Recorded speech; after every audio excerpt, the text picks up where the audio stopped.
down and broken as a person was so hard to admit. It was such a shameful process to go through. Still to this day, I have people ask me, like, you of all people, like us knowing who you are, like, how could this ever have happened to you? Like, how could you let this happen to you? And I would say that it doesn't start overnight. It sure wasn't like that. It started so slowly.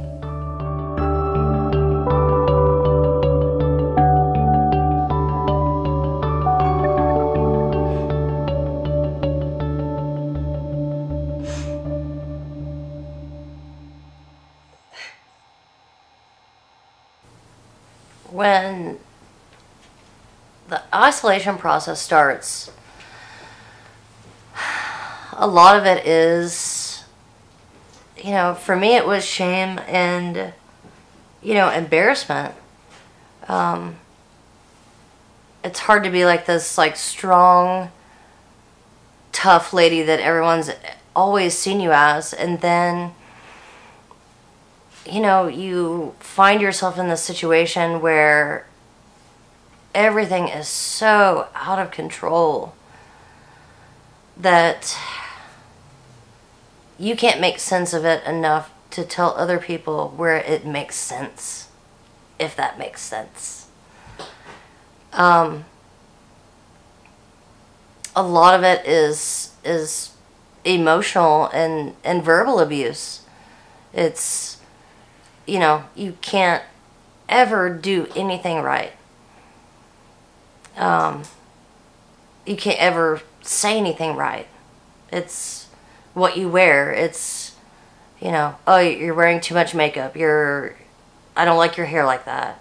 And it's, you know, oh, you know, don't show your chest. Don't, you know, show anything like that. You know, anything that brought any sort of positive attention to me was negative. And so I found myself second guessing every single thing that I did. Second, third, fourth guessing. You know, before I left the house, is this right? Is this going to make somebody upset? It became nothing about what made me happy anymore. It was what was going to keep someone off my ass. I constantly felt like a child, like I was in trouble, you know, if I didn't do or say certain things the right way. Even in one instance, like if I didn't greet him in a certain way, there was hell to pay. And it was hours of hell to pay.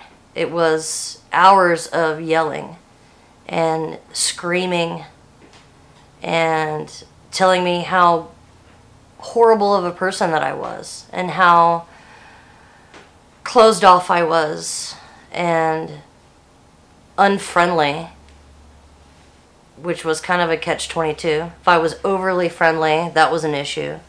If I wasn't friendly enough, that was an issue. How people really just didn't generally like me as a person. I was too closed off and, you know, like an ice queen, and, you know, but really he had made me into that. That's not who I am at all. You know, I'm always friendly. You know, I love and care for everyone in my life, and he made me feel bad to show that. And by the time it was said and done, I was me, who I was gone. It's like I had died in a way.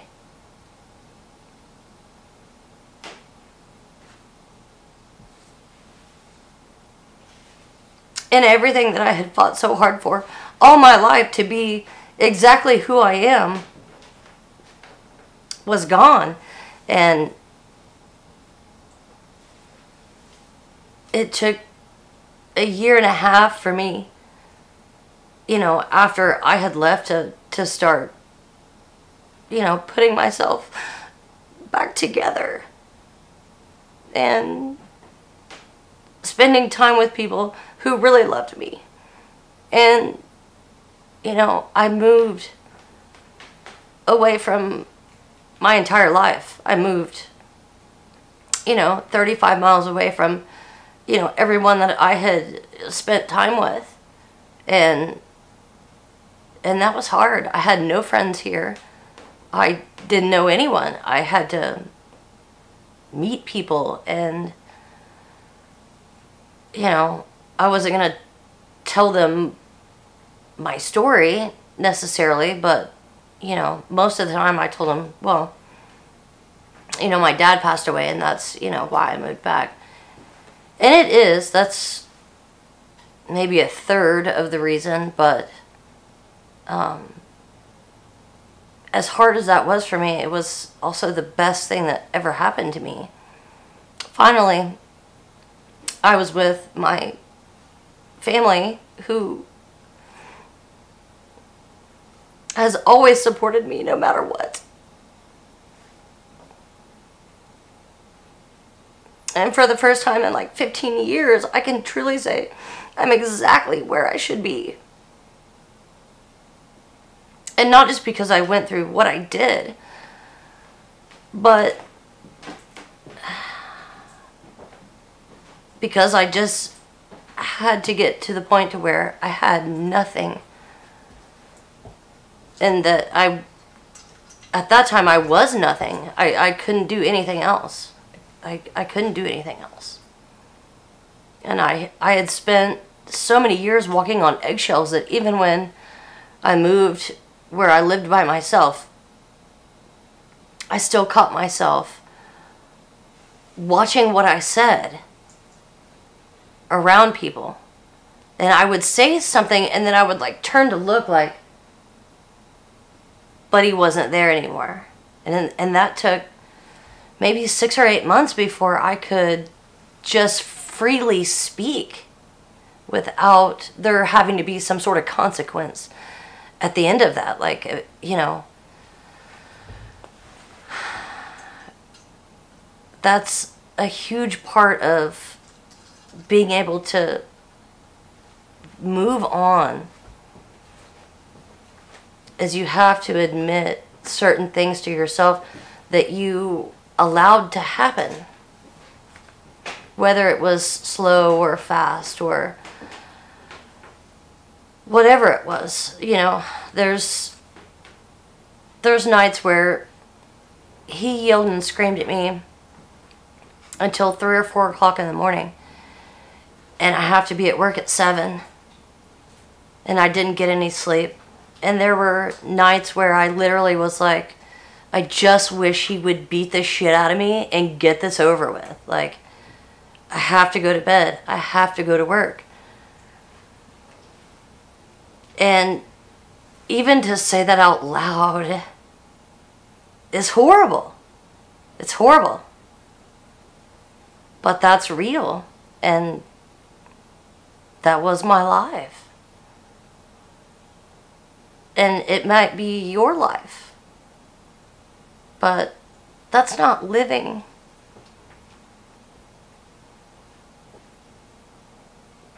There were several times towards the end, 2 times specifically, that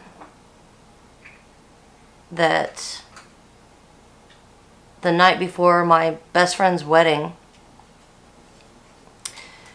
we had gotten like into this huge argument, and he ended up, well, so many things build up to this, but the main part about it was like the last thing that happened was that he had split my head open, and I had been drinking,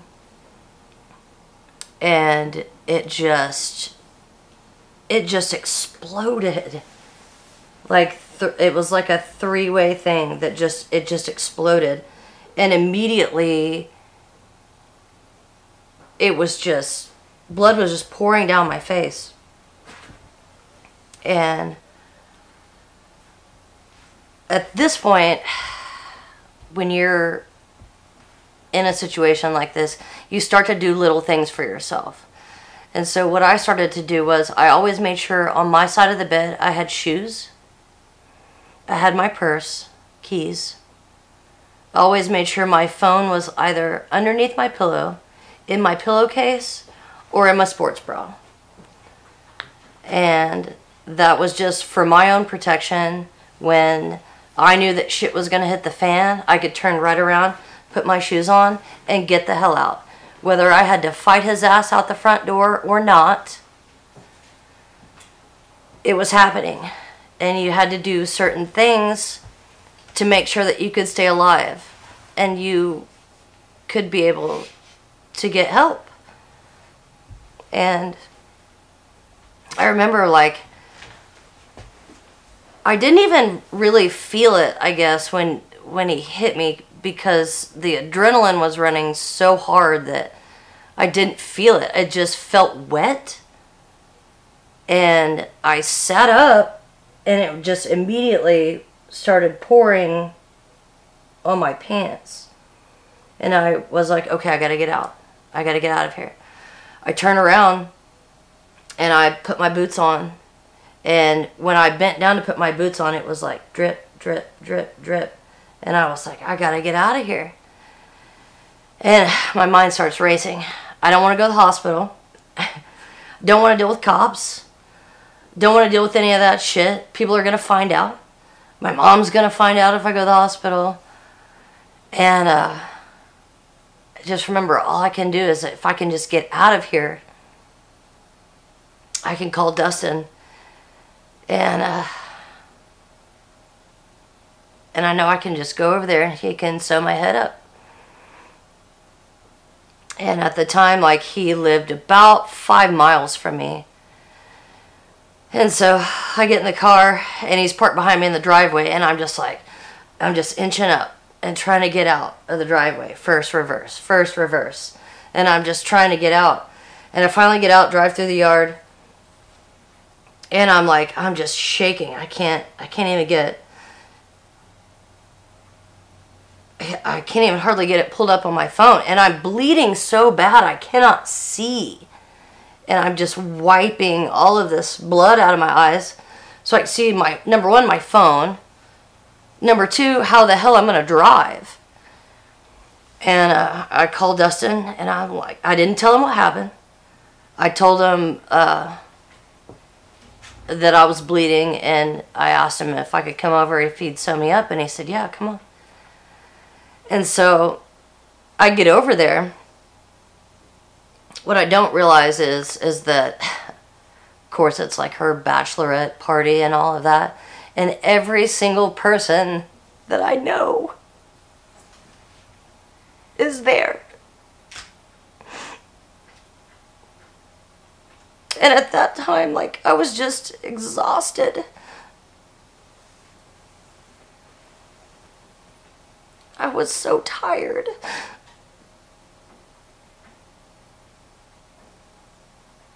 I didn't care about hiding it anymore. And I couldn't. And in a lot of ways, like, it was such a blessing. Because it's not like I had to tell the story like 20 times to 20 different people, because they were there. And by the time I show up, like, I look like I had been like in a knife fight on the south side. And there was blood everywhere, all over my car, all over my steering wheel, from just like trying to wipe to drive and shift. And I remember, like, the look on their face when they answered the door.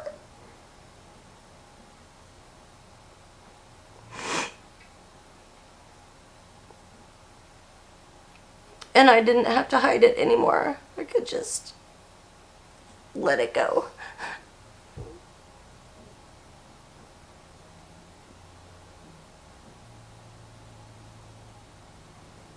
It was such a relief really. It was no longer such a burden that I'd had for all these years. It was relief, you know. So I had all these plans, like, the next day, like, I had been, like, making all of this stuff for her, like, hippie wedding. And I had to get up the next day, and I had all of this stuff that I had planned, and I had to, like, physically, like, build. And I just remember, like, when I slept at their house that night, and I probably had, even though it was just for a few hours, it was probably some of the greatest sleep that I had been able to get, because I had so much relief. And I knew that I was with people that loved and cared about me so much. And the next day was tough. It was hard to, put on any sort of face. With your face beat in, bridesmaid at your best friend's wedding, and I got up at 9 o'clock in the morning and grabbed my tools and got out there and built everything that I promised her that I would do. And I cut my bangs and hid that and that was when I knew that once everyone had known and everyone found out, I knew that I had to start making my way out. I had to start making my way out.